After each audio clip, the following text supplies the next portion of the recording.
Shalom la famille, bonjour peuple de Dieu, je vous salue de partout où vous êtes en train de me suivre, c'est moi votre frère, votre humble connaissance, le prophète Jean-Louis Kamani, qui vous salue à ce moment-ci. Shalom et que Dieu vous bénisse.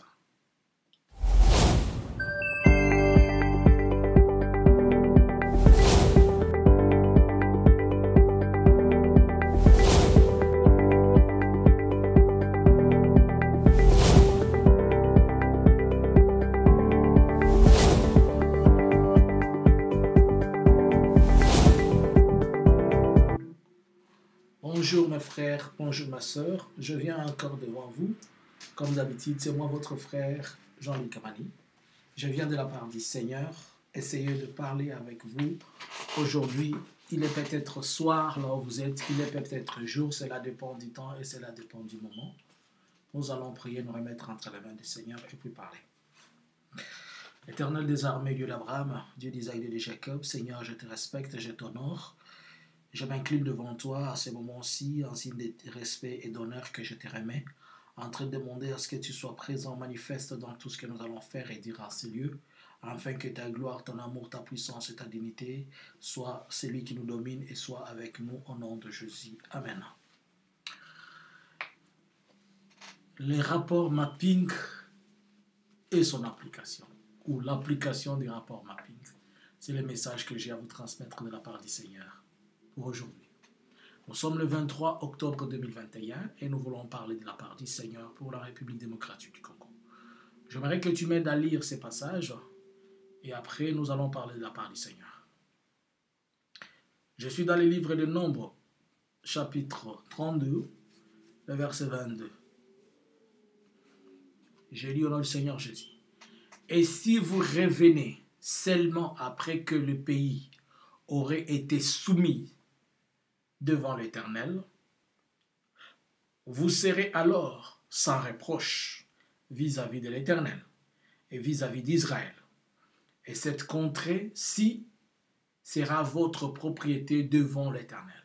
Verset 23. Mais si vous ne faites pas ainsi, vous pécherez contre l'Éternel. Sachez que votre péché vous atteindra. Amen. Amen. Alors, pour ceux qui ne me connaissent pas, pour ceux dont c'est la première fois qui m'écoutent entendre parler, je m'appelle Jean-Louis Kamani, je suis un chrétien, un serviteur de Dieu.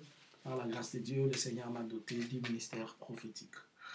Ma visibilité par rapport à ma casquette et mon t-shirt, c'est juste pour te demander est-ce que tu nous aides en achetant ces casquettes et ces t-shirts pour nous aider à scolariser nos enfants en République démocratique du Congo? Pour cela, vous pouvez juste me contacter et vous saurez le détail. Alors, pourquoi je suis là? Nous venons de lire un message. La Bible dit que si vous revenez à l'Éternel, pendant que le pays sera remis entre les mains de Dieu, et vous serez alors de personnes vit bien devant le Seigneur. Mais si vous ne revenez pas et que le Seigneur a déjà pris la décision de prendre le pays et le mettre entre ses mains, alors votre péché sera redemandé sur vous. Dieu était en train de parler à ce peuple qui davantage et de plus en plus, le peuple ne voulait pas être un peuple qui se remet entre les mains de Dieu. C'était plutôt un peuple qui était en train de faire des choses qui sont aussi impossibles que Dieu ne voulait pas. Alors la Bible dit que seulement vos péchés vous atteindront. Voilà ce que je vis. Je vis quelque chose de merveilleux. Vous voyez, quand un prophète fait quelque chose, hein,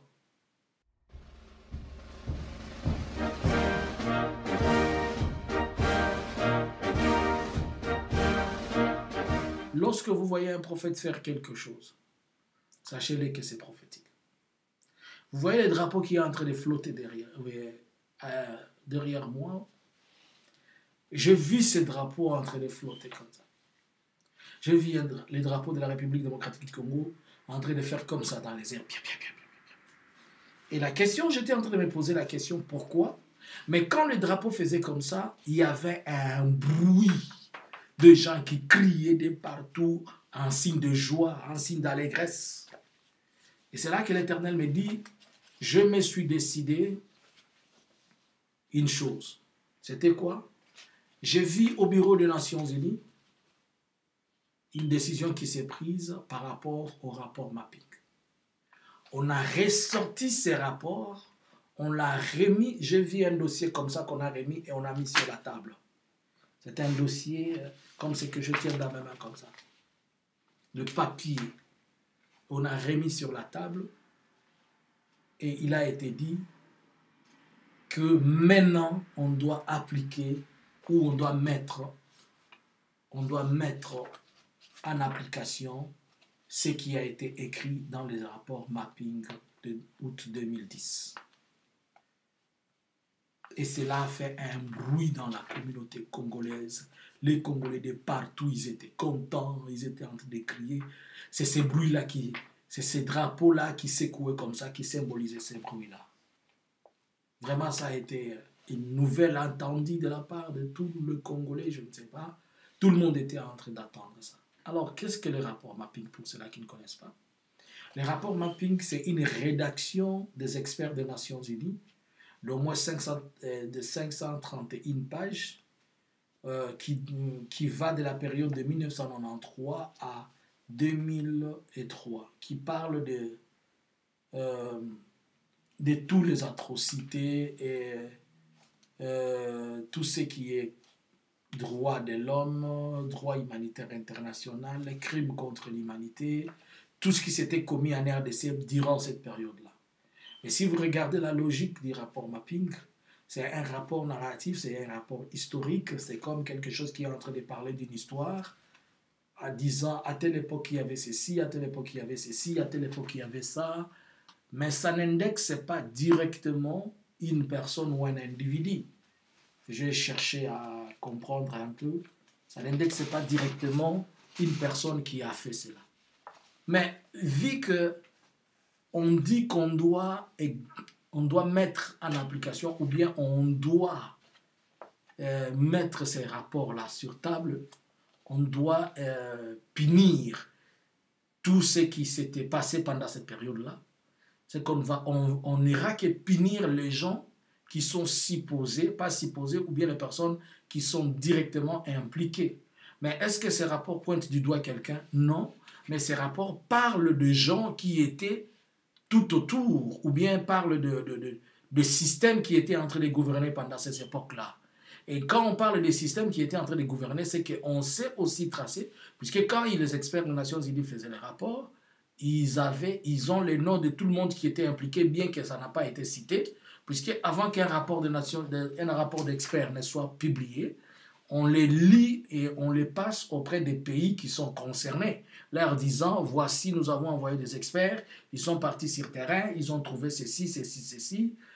On peut quand même, les gens peuvent faire des édits comme ils veulent, édits, c'est-à-dire changer ou je ne sais quoi, mais les rapports finaux qui sortent au siège du Conseil de sécurité des Nations Unies, ils ont toujours tous les détails, même ce que les hommes ne savent pas avec eux, puisque la documentation est l'une des activités principales de mission de maintien de paix des Nations Unies.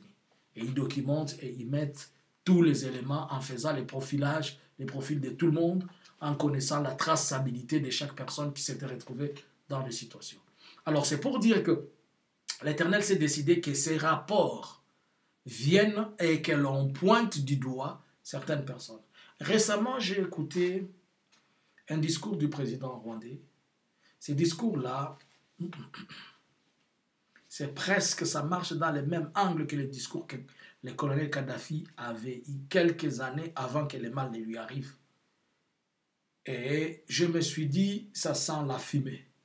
Si vous l'écoutez, je ne l'ai pas retrouvé, mais ça sentait la fumée. Il s'adressait aux dirigeants africains comme quelqu'un qui leur demandait de se déconnecter de quelque chose. Pas de leur demander, il leur disait ouvertement. Alors dans ces rapports, ça indexe à la fois des pays, ça indexe la zone, la région des Grands Lacs. Et quand on parle de toute la région des Grands Lacs, mais c'est élargi aussi aux pays tels que le mouvement et les dynamiques qu'il y a partout là-bas, Rwanda, Burundi, Ouganda, Tanzanie, Kenya, même le Soudan, un peu de pays limitrophes, la Zambie, l'Angola, le Congo-Brazza. Donc, il y a un peu de tout dans ces rapports-là. Et il y a un peu de tout dans ces rapports-là. Cela fera qu'on va maintenant sortir les responsabilités. On ne va pas se limiter à ça. On va entrer dans la profondeur pour sortir et dire qui était responsable et de qui et qui faisait quoi pendant cette époque-là. Alors, si Dieu dit que ces rapports-là sortent, si Dieu se décide maintenant que l'on mette ces rapports sur table, que les Nations Unies prennent une décision de mettre ces rapports sur table et qu'ils pointent et que l'on cherche et que l'on applique ça, c'est pour dire que deux gens et des têtes seront pointés, comme ils disent en français, les têtes vont tomber. Je vous avais dit un jour de dire à vos frères, arrêtez de vous réfugier dans vos fétiches et les petits marabouts qui vous montrent au lieu de vous remettre au Tout-Puissant. Dieu est capable de punir et il est capable de faire grâce même aux miséricordes s'il se répand. De faire grâce de miséricorde aux pécheurs même s'il se répand. Et si vous ne voulez pas vous repentir, c'est votre problème. Le temps est arrivé que ça ne va plus tarder. Je vis une joie forte dans la population. Mais ça ne s'est pas limité là. Je vis une autre chose prophétique que vous, moi aussi, je vous demande de regarder ce que je suis en train de vous montrer. Vous voyez ça? J'ai vu le drapeau de la République démocratique du Congo tel que vous le voyez là, comme celui qui bouge là. Et sur ce drapeau, ce qui a été étonnant, j'ai vu dans ce drapeau, il y a un changement. On a mis une croix avec couleur rouge, telle que vous voyez cette croix, qui était comme la croix du drapeau de Danemark que j'avais vu, quelque chose comme ça. Mais je suis parti chercher à voir l'image totale que j'avais vue. J'ai vu les drapeaux de la République démocratique du Congo avoir cette modification avec une croix à l'intérieur, mais la croix en couleur rouge. Là, je vais demander à tous mes bien-aimés, les prophètes, les serviteurs de Dieu, que chacun d'une manière ou d'une autre cherche aussi, bien que je vais revenir encore pour donner d'autres détails par rapport à la croix, mais j'aimerais que tout le monde ait une autre personne, qu'on puisse s'entraider. Dans d'autres nations, quand il y a quelque chose comme ça, les prophètes se complètent, mais chez nous, les prophètes s'insultent, ils s'humilient et tout ça, alors que ça ne bénit personne. Au lieu de me compléter, mais quelqu'un d'autre viendra juste pour m'insulter, pour faire ceci, ça n'a pas de sens. La croix elle-même veut dire quoi? La croix, c'est le symbole du salut. Puisque nous avons obtenu le salut par la croix où nous avons été tous achetés et mis dans l'alliance de Jésus-Christ. Alors si la croix peut se retrouver dans un drapeau, ça ne peut rien dire d'autre à part que les drapeaux qui symbolisent une nation, puisque là, dans la Bible, l'Éternel a dit à tous les peuples de sortir. Il disait même à Israël, sortez avec vos bannières, pour dire sortir avec vos drapeaux et vos drapelets. Et le drapeau symbolisait à la fois une nation, un tribu ou une région. Et notre pays est symbolisé par ces drapeaux. Lorsqu'on voit ces drapeaux, ça parle de la RDC, qui est symbolisée aussi par des couleurs. Et les couleurs dans un drapeau, ils sont prophétiques. Et comme vous savez, ils sont explicites. Excusez-moi, les couleurs, ils sont explicites. Et aussi prophétiques, comme je l'ai dit. Puisqu'on ne met jamais une couleur au hasard. Même si on vous dit, les gens, les avertis connaissent. Par exemple, je vais vous donner un exemple. La couleur rouge dans le drapeau de chez nous symbolise le sang des martyrs. Le jaune symbolise la richesse de notre sous-sol. L'étoile qui symbolise l'unité des gens qui se sont réunis tout autour de la recherche de l'indépendance à propos de notre pays. Et aussi le bleu qui est le symbole de l'unité. Alors, si aujourd'hui l'Éternel va mettre la croix dans notre drapeau, c'est-à-dire d'abord ces pays-là font le choix de Dieu.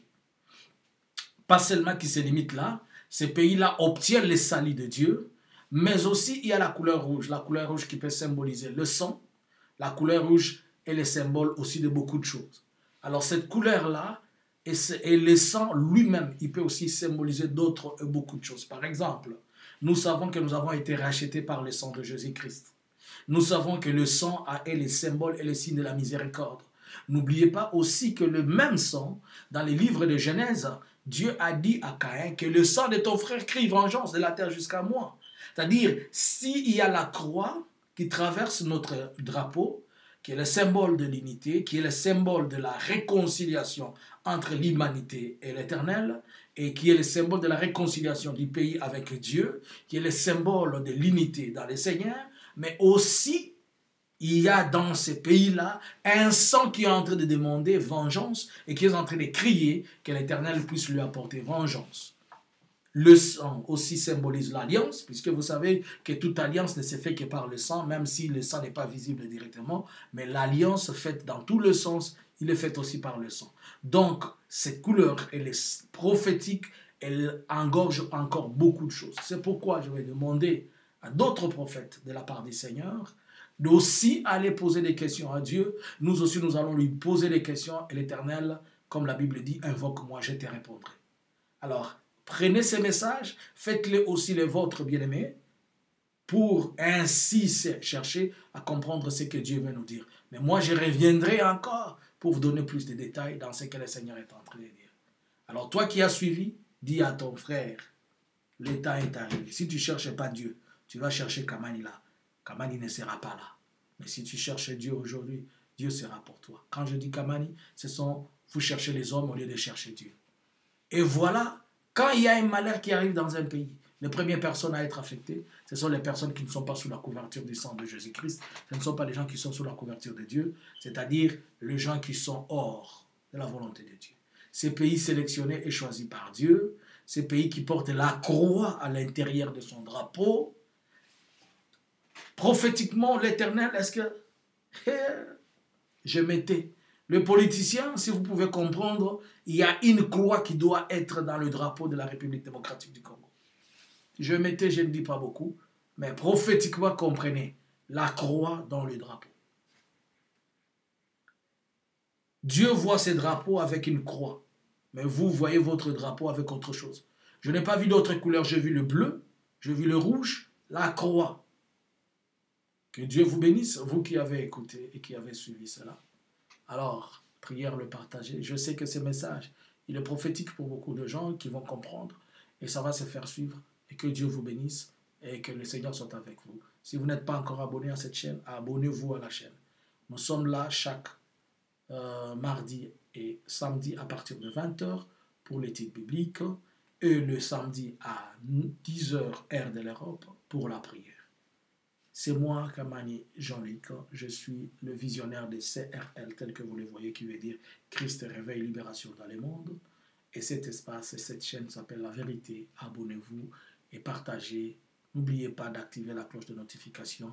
Faites des commentaires positifs, je vais les lire, mais pas des commentaires destructifs.